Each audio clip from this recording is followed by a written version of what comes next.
Bonsoir à tous et bonne année 2024. Alors certains la commencent mieux que d'autres, évidemment dans le Pas-de-Calais la situation était plutôt catastrophique. Je vous rassure, cette semaine s'annonce sèche mais avec aussi du froid et le retour du gel qui fait craindre de nouveaux dégâts dans cette situation. Alors regardez justement notre masse d'air extrêmement froide avec ce bleu qui domine sur la France et ce soir de l'humidité, et donc au contact de cette humidité dans le sud on peut encore avoir des chutes de neige. Ce sera le cas entre le Massif central, également vers les Pyrénées, et puis de manière plus éparse sur les Cévennes ou encore vers les Alpes. Attention au risque d'avalanche qui sera puissant en direction des grands massifs, et puis le vent qui va souffler fort aussi en direction de la Méditerranée jusqu'à 120 km/h. Les températures ce soir, du gel, moins 2 degrés attendu à Aurillac. Il commence à geler également vers le nord-est avec de 0 à moins 1 degré de la capitale jusqu'à la région lilloise. Et demain matin, la grisaille va dominer vraiment sur l'ensemble des régions. Encore quelques chutes de neige résiduelles vers le centre du Massif central ou encore les Pyrénées. Dans l'après-midi, on ne reste vraiment que sur des averses anecdotiques. La grisaille commence à se morceler vers le nord-est, et sur le nord-ouest, c'est plutôt un soleil qui va dominer tout au long de la journée. Notez cette bise qui va vraiment rafraîchir l'ambiance avec des températures qui seront déjà très froides le matin, moins 5 degrés de minimal pour Lille ou encore Aurillac, moins 2 à moins 4 degrés sur la moitié nord, moins 4 à Amiens.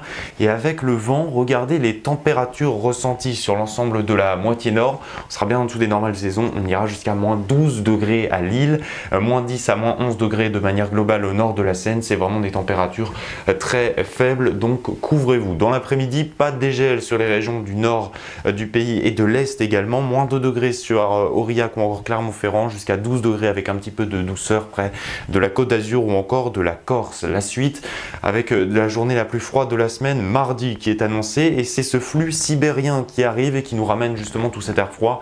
Il fait actuellement moins 30 degrés en Laponie. On comprend que cette masse d'air arrivant de manière atténuée nous envoie de l'air très froid. Mardi, ce sera une journée très ensoleillée sur le nord de la Loire. En revanche, sur le fleuve, on aura encore beaucoup de grisailles, parfois quelques flocons sur ces régions à surveiller. Il pourrait donner quelques centimètres. Au sud-est et au sud-ouest de la France, on va surveiller davantage des brouillards givrants. Et mercredi, même situation avec de l'instabilité au sud et toujours du vent qui va souffler. Ce sera le cas aussi pour la fin de semaine. Attention à ce risque de neige également en direction de jeudi dans le sud de la France, et puis de fortes précipitations sur le Roussillon. Le soleil va dominer sur la moitié nord, et vendredi on fera attention aux entrées maritimes près du nord-est et du nord-ouest surtout de la France. Les gelées seront encore bien au rendez-vous, et pour le week-end prochain, la tendance commence à se dessiner. Un temps toujours assez sec, peut-être un peu plus humide dans les régions du centre-ouest, mais surtout beaucoup de nuages qui vont prédominer sur l'ensemble de la journée, et un petit sursaut de douceur, mais vraiment très anecdotique. La suite, on la voit avec notre revue météo-climat. Et c'est en Scandinavie qu'on commence notre tour du monde. Il a fait moins 43 degrés en direction de la Norvège ou encore de la Suède ces dernières heures et cette dernière semaine. De fortes chutes de neige ont aussi intéressé la capitale avec Helsinki, notamment ici sur ces images, mais également le Danemark qui a subi plus d'un demi-mètre de neige ces derniers jours. Des congères énormes se sont formés. Cette vague de froid, elle va se propager cette semaine à l'ensemble de l'Europe, mais de manière un peu plus atténuée. Avec le réchauffement climatique, elles ont tendu à disparaître depuis plusieurs années. Dans le nord de la France, il ne disparaît pas, ce sont les crues et les stigmates des crues de novembre qui se sont faites additionner avec celles qui ont de nouveau eu lieu cette semaine. Des inondations parfois pires que la dernière fois. Des cours d'eau, notamment là ou encore la Lys, ont fortement débordé, inondant l'ensemble des plaines. Des inondations qui sont amenées à se répéter avec le changement climatique.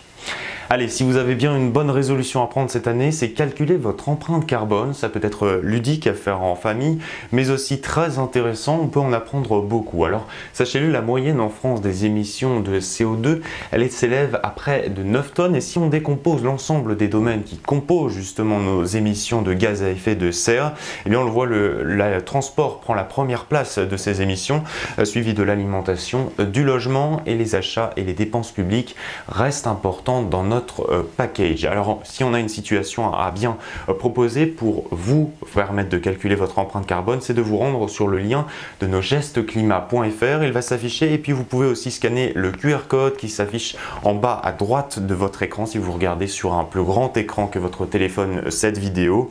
Une situation qui va donc vous permettre de pouvoir savoir à combien s'élève votre bilan carbone sur l'année. Une situation qui, pour nous amener à la neutralité carbone, devrait s'élever à 2 tonnes par par foyer, sachez-le, c'est encore très loin sur nos perspectives. Demain, nous serons le lundi 8 janvier, nous fêterons les Luciens. Passez d'ici là une très très belle soirée. Moi, je vous retrouverai le week-end prochain. Bonne soirée à tous et belle semaine.